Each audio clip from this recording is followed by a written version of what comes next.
দেখেন এটা সিচুয়েশনের উপরে, যেহেতু একটানা ম্যাচ চলতেছে, একটু আপস অ্যান্ড ডাউন হবে হয়তো।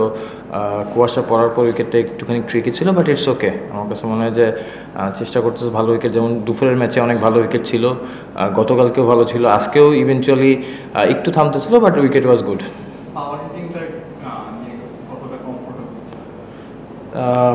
পাওয়ার হিটিং বা এগুলো নিয়ে কোনো কিছু না, টিম আমার কাছ থেকে যেটা চাচ্ছে ওইটা কতটুকু দিতে পারতেছে ওইটা ইম্পর্টেন্ট। সো এখানে অন্য কিছু আসলে স্পেশালভাবে কোনো কিছু চিন্তা করার কোনো ওয়ে নাই।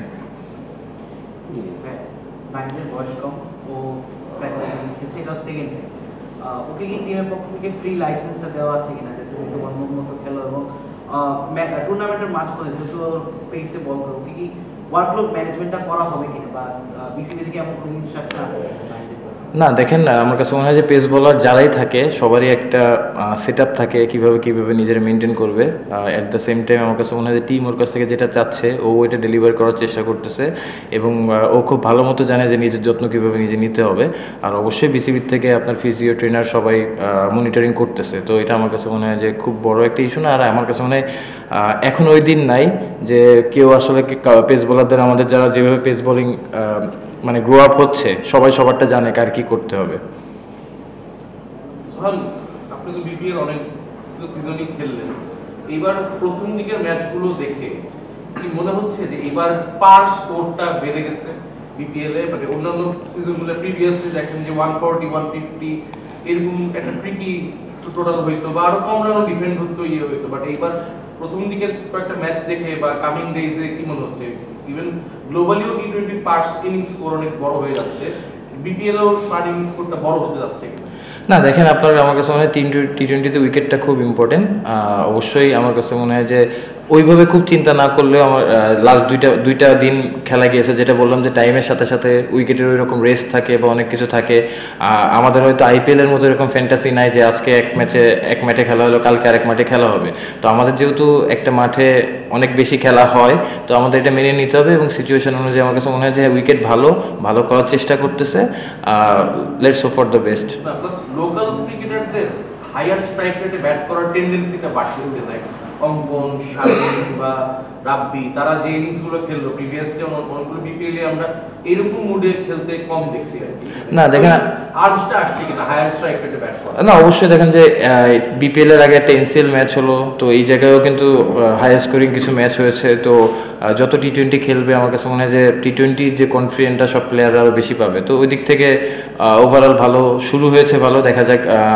মানে টুর্নামেন্ট চলাকালীন আরও অনেক ম্যাচ হবে, তো টুর্নামেন্ট শেষে আসলে এটা আলোচনা করার অপশন থাকবে। যে আগের প্রশ্নের উত্তরে আপনি যেটা বলতেছিলেন, আপনার কি মনে হয় না যে মানে টানা 2-3 দিন খেলা হলে যত বেশি খেলা হবে, বিশেষ করে একদিনে যখন এক উইকেটে আবার পরের ম্যাচটা হয়, তখন ওই উইকেটটা একটু হলেও ড্যাম থাকে বা একটু মানে স্লো বল আসে। আজকে আমরা দেখলাম পরের ইনিংসেও, আপনাদের ইনিংসেও তো ঠিক কালকে বা আপনারা প্রথমে ব্যাট করার সময় যে উইকেট পেয়েছেন, সেটা কি আজকে পেয়েছেন আপনি সেকেন্ড ম্যাচে? না দেখেন, আমার কাছে মনে হয় উইকেট এটা খুবই কমন জিনিস, যে একটানা যদি খেলা হয় একটু উইকেটেরও রেস্ট আছে। আমরা মানুষ হিসেবে যেমন রেস্ট দরকার, উইকেটেরও রেস্ট দরকার, একটু আপস অ্যান্ড ডাউন হবে। বাট টু বি অনেস্ট, আমার কাছে এটা প্রেফার করি যে কম্পিটিটিভ ম্যাচ হচ্ছে কিনা। অবশ্যই আপস অ্যান্ড ডাউন হবে। আবার দেখবেন যে কালকে দেখা গেল মানে নেক্সট ম্যাচে হয়তো আবার আরও হাই স্কোরিং ম্যাচ হচ্ছে, যেমন দুপুরেও হাই স্কোরিং ম্যাচ হয়েছে। তো এটা ডিপেন্ড করে আসলে।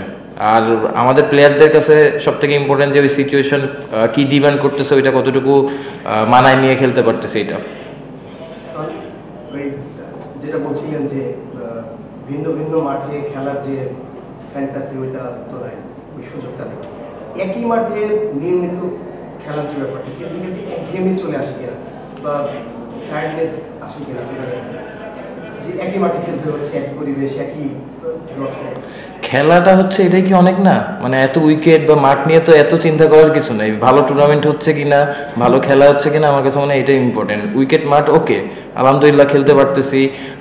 টু বি অনেস্ট যদি বলি, দেশের যে সিচুয়েশন, এরকম সিচুয়েশনে আমরা খেলতেছি, এর থেকে ফ্যান্টাসি তো আর কিছু মনে হয় না আমার কাছে।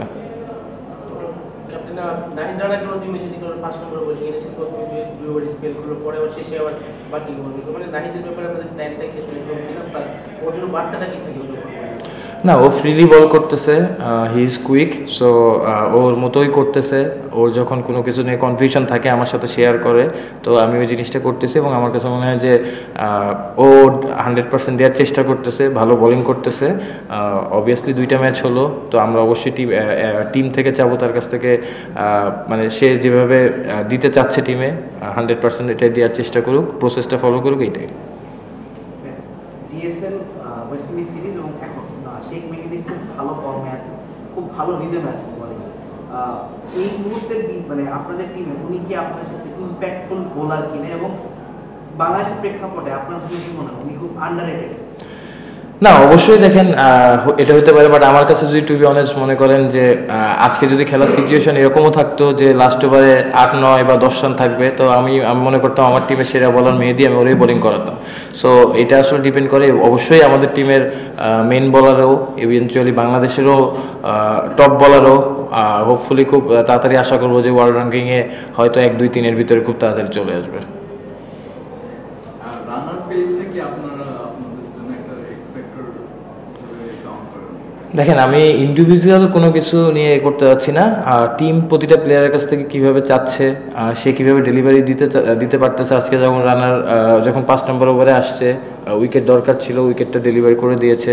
তো ইভেনচুয়ালি জিনিসটা এরকম যে টিম কতটুকু প্রতিটা প্লেয়ারের উপর চাচ্ছে, সে কতটুকু দিতে পারতেছে এবং টিম এটার থেকে কতটুকু উপকার পাচ্ছে, এটাই হচ্ছে ইম্পর্টেন্ট।